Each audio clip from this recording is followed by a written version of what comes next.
Welcome to MarcusG.tv and ChefOnAMissionBlog.com. I am Marcus Giuliano. I'm a chef and I'm a chef on a mission.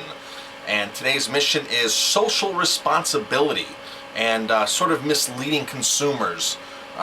If you've watched any of my videos, you know I have a blog or a website called truthinmenu.com where I kind of call out restaurants that quite aren't being exact or that are really misleading you on where their food is from. Because a lot of restaurants do it, a lot of companies do it.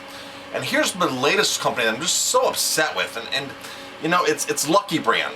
Okay, Lucky Brand jeans. I love Lucky Brand jeans. I bought them for years. However, over the last several years, it's gone through a consolidation, so to speak. Of course, Liz Claiborne owns Lucky Brand. Okay, and guess who owns Liz Claiborne? The majority shareholder is Warren Buffett. Okay, so he's involved in it.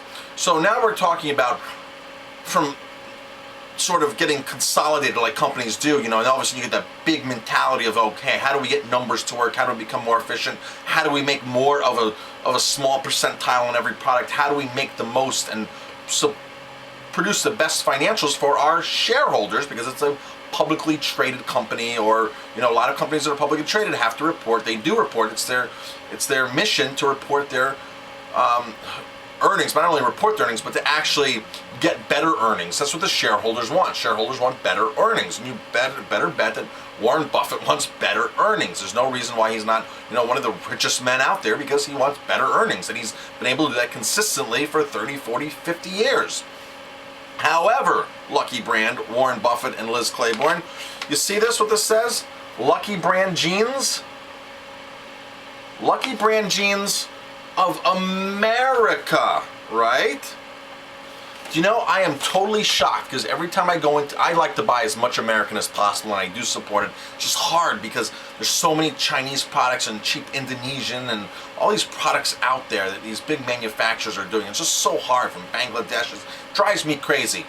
Well, if you're going to put Lucky Brand blue jeans of America, wouldn't you think that their jeans are being made in America?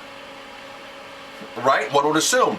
Not the case. Every time I go into a Lucky store, I'm lucky if I can find one. I'm lucky if I can find 1 to 2 pairs in the whole store that are still made in America.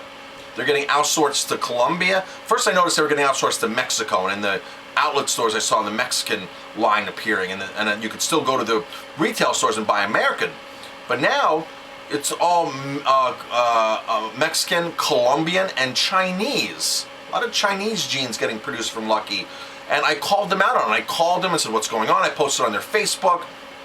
And of course, you know, basically the corporate answer I got was, you know, it's getting harder and harder to, you know, make ends meet and this and that, and we want to, you know, provide a product, and we're growing so big. That's basically the thing. We're growing so big. It was what the answer I got, that we just had to keep sourcing out.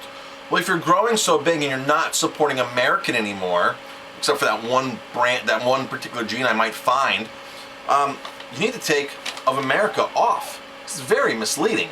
Okay, very, very misleading. Even the bag is made in China, if you can see that. The bag is made in China. You're not really of America anymore, okay? You're really not. And it's a shame, because a lot of people assume that, and a lot of people like to support American jeans or American products. Now here's the funny thing. When I go into the stores, the American jeans cost the same as the Chinese jeans. Sometimes even less. And I'm wondering, like, what's going on here? Then what's the issue? It's really not a cost issue, is it? Or is it? I don't know. I mean, are you marking down the American jeans to get rid of them? Or are you marking up the Chinese jeans to make that much more money?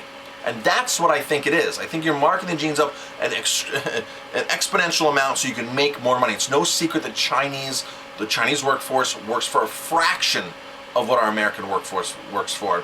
And that's no secret whatsoever. Lucky Brand jeans, change your bag. You're no longer of America. You represent anything but American. You represent corporate greed. Downright corporate greed, and it's a shame.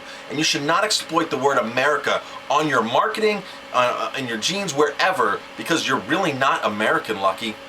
You know, I've switched over to other American jeans, and it's sad to say, you know, Lucky, Don't you wish you were American? What are your thoughts on this? Post some comments, get involved. Tell Lucky what you think of them. Tell Lucky that this is ridiculous. Tell them what you think and how willing you are to support American brands, especially if they're going to charge the same price for Chinese jeans. I'm Marcus Giuliano. I'm a chef on a mission. Today's mission was social responsibility. And find companies that do social responsibility and support them.